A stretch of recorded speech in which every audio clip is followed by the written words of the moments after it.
Э, Уважаемые дамы и господа, сегодня завершается саммит группы 20. Mesdames et messieurs, aujourd'hui se conclut le sommet du G20, marquant le point culminant de la présidence brésilienne du groupe. Le Brésil a dirigé cette instance tout au long de l'année, en organisant de nombreux événements, comme il est de coutume. Je considère que les résultats obtenus sont très positifs et les accords conclus, significatifs. Tout d'abord, une nouvelle structure de coordination a été soutenue, l'Alliance mondiale pour la lutte contre la faim et la pauvreté. Il s'agit d'une initiative personnelle du président Lula. L'objectif de cette initiative est d'accélérer les efforts en vue de l'éradication totale de la faim, conformément aux objectifs de développement durable, ODD, qui ont été approuvés depuis longtemps mais qui restent largement non atteints. Cela doit être réalisé d'ici 2030. J'espère, et je peux même affirmer avec une certaine confiance, que la création d'une telle alliance permettra d'améliorer les indicateurs relatifs à cet aspect des ODD. La Russie a rejoint ce mécanisme et a déjà annoncé qu'elle apportera au projet, sous son égide, ses avancées innovantes. Celles-ci sont concrétisées dans des programmes d'aide aux pays en développement, notamment des initiatives de repas scolaires et de développement des exploitations agricoles. Ces programmes visent à transmettre aux pays en développement les technologies, l'expérience et les méthodes nécessaires. Nous avons réaffirmé notre position fondamentale selon laquelle le G20 est avant tout un forum économique. Il a été créé dans ce but, instaurer un dialogue économique concret entre les économies développées et émergentes, afin de trouver des solutions optimales pour le développement de l'économie mondiale dans l'intérêt de tous. Il s'agit de surmonter la pauvreté, les inégalités, et de garantir un fonctionnement aussi efficace que possible de toutes les institutions multilatérales. Le G20 doit bien sûr s'appuyer sur les principes de la Charte des Nations Unies, en premier lieu celui de l'égalité souveraine des États. Ce principe a toujours été ignoré dans la politique occidentale, où le respect de la souveraineté n'a jamais été une priorité. Aujourd'hui, la réalité s'impose, les pays des BRIC et d'autres États partenaires des BRIC connaissent une croissance beaucoup plus rapide. Quoi qu'il en soit, la Charte des Nations Unies demeure le fondement de toute coopération internationale dans tous les domaines. Les principes de cette charte doivent être appliqués dans leur intégralité et de manière interconnectée, et non pas sélectivement ou déformée, comme le pratique l'Occident. Une déclaration a été adoptée, et vous l'avez sans doute déjà lue. Je n'en ferai pas un résumé, mais il s'agit d'un document exhaustif qui reconnaît les réalités contemporaines. Il vise principalement à établir des relations internationales fondées sur le multilatéralisme, le pluralisme et l'élimination de toutes les formes d'inégalité, tant entre les États qu'au sein de ceux-ci. Beaucoup ont souligné, nous y compris, que les inégalités, ainsi que les défis liés à l'élimination de la faim et de la pauvreté, concernent de plus en plus les pays développés, où le nombre de personnes vivant sous le seuil de pauvreté augmente. Les formes d'inégalité visibles sur la scène internationale résultent des pratiques coloniales et néocoloniales de nos collègues occidentaux, ainsi que de la domination occidentale qui a duré plusieurs siècles.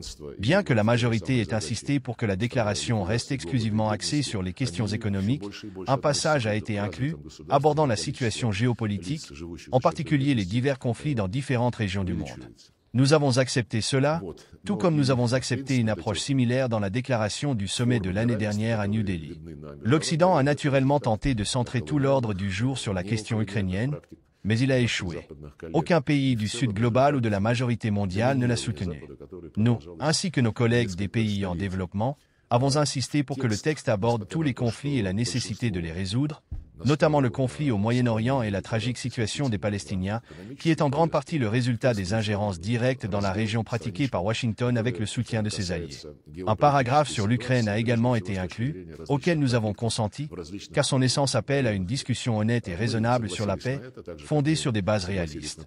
Permettez-moi de souligner un point important, en lien avec ce que j'ai mentionné précédemment à propos de la Charte des Nations Unies. Un paragraphe spécifique du texte adopté introduit cette section et met en avant l'exigence générale de respect des principes fondamentaux de la Charte. Il est frappant de constater que tous les discours d'aujourd'hui dénoncent des injustices flagrantes. Il est question des territoires, depuis des siècles, vivent des populations russes, dont les droits ont été éradiqués par des moyens législatifs par le régime nazi de Zelensky. Pourtant, l'Occident refuse de prêter attention à cela. Dans une autre partie de la Charte, dans son tout premier article, il est clairement stipulé qu'il est nécessaire de respecter les droits humains, indépendamment de la race, du sexe, de la langue ou de la religion. Or, les droits des Russes et des russophones en Ukraine, en matière de langue et de religion, ont été supprimés par voie législative. Mais l'Occident persiste à affirmer que ces questions ne doivent pas être abordées, sous prétexte que Zelensky défend les valeurs européennes, c'est ainsi qu'il le présente. Pourtant, ils exigent la restitution de ces territoires sans tenir compte de ces violations. En ce qui concerne l'ordre du jour économique, en dehors des questions de lutte contre la faim, la pauvreté et les inégalités, le sujet principal reste la réforme des institutions mondiales.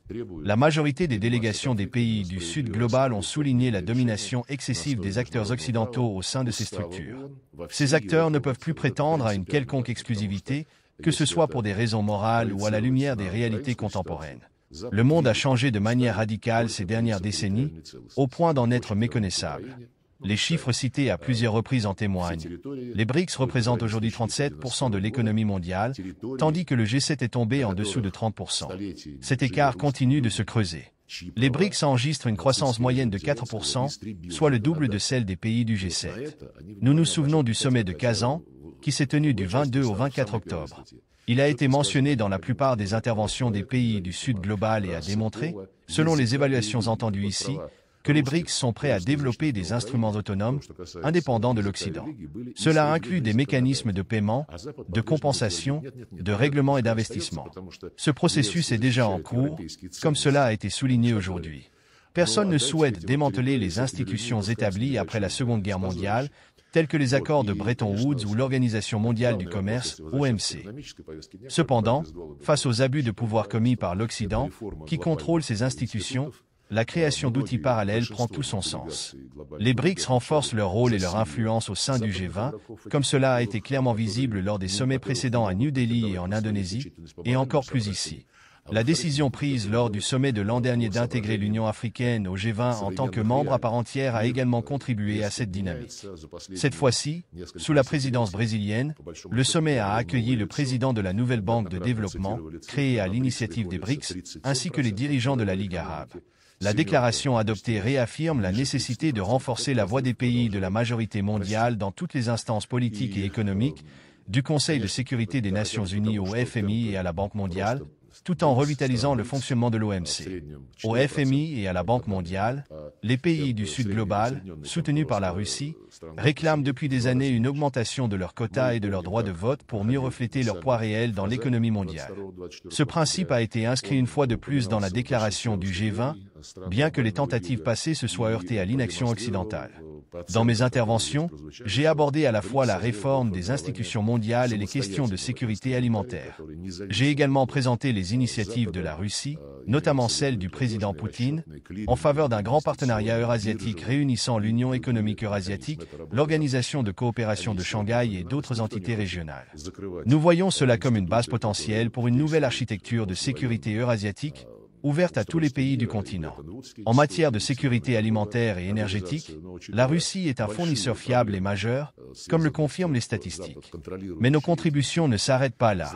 Nous collaborons étroitement avec les pays du Sud global dans d'autres domaines, notamment le développement de technologies de l'information et de la communication. Ces solutions, de plus en plus russes, suscitent un intérêt croissant en Afrique, en Asie et en Amérique latine. Enfin, il est important de noter que le succès de la présidence brésilienne cette année renforce les résultats positifs des précédents sommets du G20, notamment ceux d'Indonésie et d'Inde. La prochaine présidence sera assurée par l'Afrique du Sud, ce qui prolonge l'approche des BRICS d'une année supplémentaire. Nos collègues sud-africains ont déjà présenté leurs priorités, qui inclut la réforme des institutions mondiales et le renforcement du développement durable, avec un accent particulier sur la lutte contre la pauvreté, la faim et les inégalités. L'Afrique du Sud portera une attention particulière aux défis du continent africain. Dans ce cadre, le partenariat russo-africain, lancé lors du sommet Russie-Afrique de Saint-Pétersbourg et développé récemment à Sotchi, jouera un rôle clé. Nous prévoyons une coordination pragmatique et informelle avec nos amis sud-africains pour avancer dans cette direction. Le discours de M. Lavrov souligne une vision ambitieuse et essentielle d'un monde multipolaire, où la coopération internationale est guidée par l'équité, le respect mutuel et une gouvernance réformée. Il met en lumière des enjeux critiques, tels que la lutte contre la pauvreté, la réforme des institutions globales et la consolidation du rôle des BRICS face à un système mondial en transformation. Ces idées reflètent-elles, selon vous, une nouvelle ère pour les relations internationales ? Comment percevez-vous le rôle croissant des pays du Sud global dans la construction d'un ordre plus juste et inclusif ? Nous serions ravis de connaître vos réflexions sur ce sujet. Votre point de vue enrichira ce débat essentiel. Merci et à très bientôt.